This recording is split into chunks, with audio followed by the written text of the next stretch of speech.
नुकताच जो आपल्या हाती रिझल्ट आलाय SBI बँक क्लर्क, त्यापैकी आपल्या सर्वांचं आवडतं नेतृत्व निलेश सर यांची SBI क्लर्क पदी निवड त्या आपण पहिलं टाळ्या घ्या. कारण की एका यशाबाबून यश गेलं, 3 मित्रांची स्टोरी आज पूर्ण झाली आणि मी जसं गेलंच म्हणलं होतं त्रिकूट लवकर पूर्ण होईल. बरोबर बोलल्याप्रमाणे आज त्रिकूटाचा 3ऱ्या नंबरचा रिझल्ट लागलाय आणि क्लर्क पदी त्यांची निवड झाली. पहिला नंबर लागला आदिनाथचा, 2रा नंबर लागला तन्मयचा आणि 3रा नंबर लागला निलेशचा. तर निलेशचं मी खूप स्वागत करतो. आणि योगायोगाची गोष्ट अशी की निलेश आमचा SP कॉलेजचा क्लासमेट होता आणि निलेश आश्रमाची माझी जुनी अभ्यासिका आहे, आता नाहीये, जुनी अभ्यासिका. ते तो माझ्या शेजारी बसायचा आणि बाबांचा प्रसाद खाऊन तो आज क्लर्क झाला, याचा मला आनंद आहे.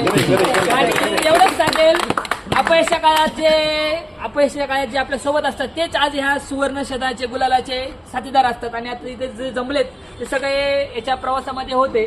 आणि मला आनंदाची गोष्ट एवढी वाटते की निलेशचा भाऊ मागच्या रिझल्टमध्ये तहसीलदार झालाय, तो राज्यसेवेच्या मार्फत तहसीलदार झाल्यानं हा बँकेकडून दोन्ही घरातून हा वारसा आहे, वारसा जनसेवेचा वारसा आहे.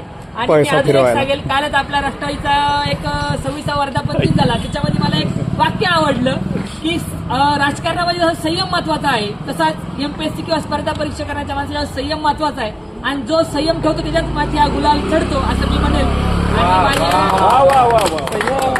संयम खूप महत्वाचा आहे. आणि आता मी एवढंच सांगेल, निलेशला खूप खूप शुभेच्छा.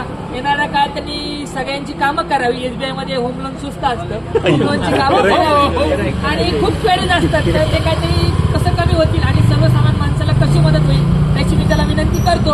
आणि आता पुढचा नंबर कुणाचा, तर पुढचा नंबर इथे एक माणूस उभा आहे, आमचे दादा शिवम दादा यांचा पुढचा नंबर आहे. आज मी जाहीर करतो. आणि दादा तुम्हाला एकच सांगतो, युट्यूबला आपलं नवीन चॅनल उघडलंय आणि 24 लाईक करा, सबस्क्राईब करा.